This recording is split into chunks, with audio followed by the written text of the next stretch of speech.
कभी मायके में जाने की इच्छा कर सको। बिना बाप के मायके में कौन बुलाता है हमको। माँ होती है तो बुला लेती है, बाप होता है तो बुलाता है। भैया भाभी का तो कोई भरोसा नहीं, बुलाए कि ना बुलाए, मेरा बाप कम से कम जिंदा है। बेटी बाप के लिए बहुत रोया करती है। ससुराल में बैठी बेटी हमेशा पिता की चिंता करती है, मेरे पिता स्वस्थ रहे, मेरे पिता प्रसन्न रहे। उसका कारण मायका बाप के कारण होता है। शब्द तो मायका है, लेकिन मायका माँ के कारण नहीं माना जाता, मायका बाप के कारण से माना जाता। जब तक बेटी का पिता जिंदा रहता है तब तक बेटी सीना तान कर अधिकार पूर्वक मायके में आ सकती है, जा सकती है, कोई रोक टोक करने का साहस नहीं करता।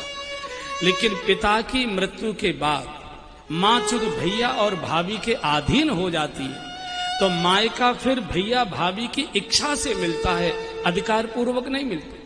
इसलिए आपने देखे होंगे प्रसंग, जब किसी की माँ की मौत होती है बेटी रोती तो है लेकिन अपने को संभाल लेती है। लेकिन जब उसको समाचार मिलता है कि मेरे पिताजी नहीं रहे, मेरे पिता की मौत हो गई, इतना रोती है, इतना रोती। और जब पहली बार पिता की मृत्यु पर अपने मायके में आती है, दहाड़ मारती आती है, हाहा करती आती है और सबसे पहले अपने घर के मुख्य द्वार पर पछाड़ खाकर गिरती है। बहुत देर तक देहली पर पड़ी रहती है। उसको लगता है अब ये देहली मेरे लिए पराई होगी, अब इसमें मैं स्वेच्छा से नहीं आती, आज सकती जा सकती। इसलिए बाप के लिए बेटी बहुत रोया करती है। हमारे पूज्य बापू कई बार सुनाया करते हैं कि किसी की बेटी को दुख देना हो, कुछ करने की आवश्यकता नहीं, उसके पिता को गालियां दे दो, बिटिया के पिता को अपशब्द कह दो, उसको अपमानित कर दो।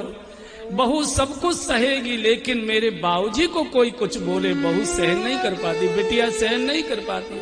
सास के पास जाएगी, पैर पकड़ेगी, रोएगी, माफी मांगेगी, माता जी मुझे डांट लो, मुझे फटकार लो, मुझे भूखी प्यासी रख लो, मत बहू का दर्जा मुझे दो, मुझे नौकरानी जैसा मान लो, लेकिन मेरी सौगंध आपको लगे, मेरे बाबूजी को कुछ बोलना नहीं, आपको पाप लग जाए। मुझे मालूम है कि मेरे गरीब बाप ने कैसे कैसे कर्जा करके मेरे हाथ पीले किए।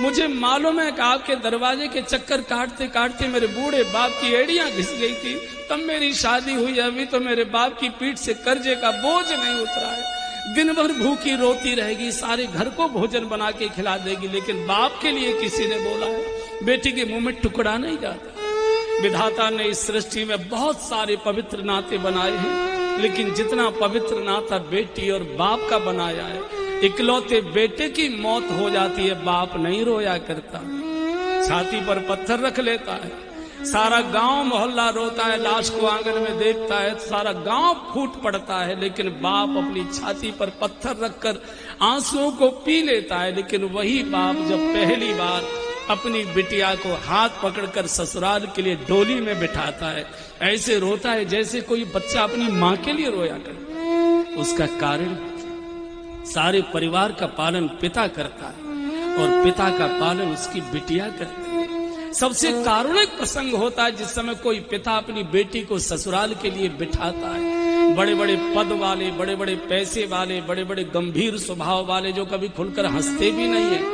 बड़े बड़े पदों पर जो बैठे हुए, वो भी जिस समय अपनी बेटी को पहली बार ससुराल के लिए डोली में बिठाते, ऐसे हिलकी भर भर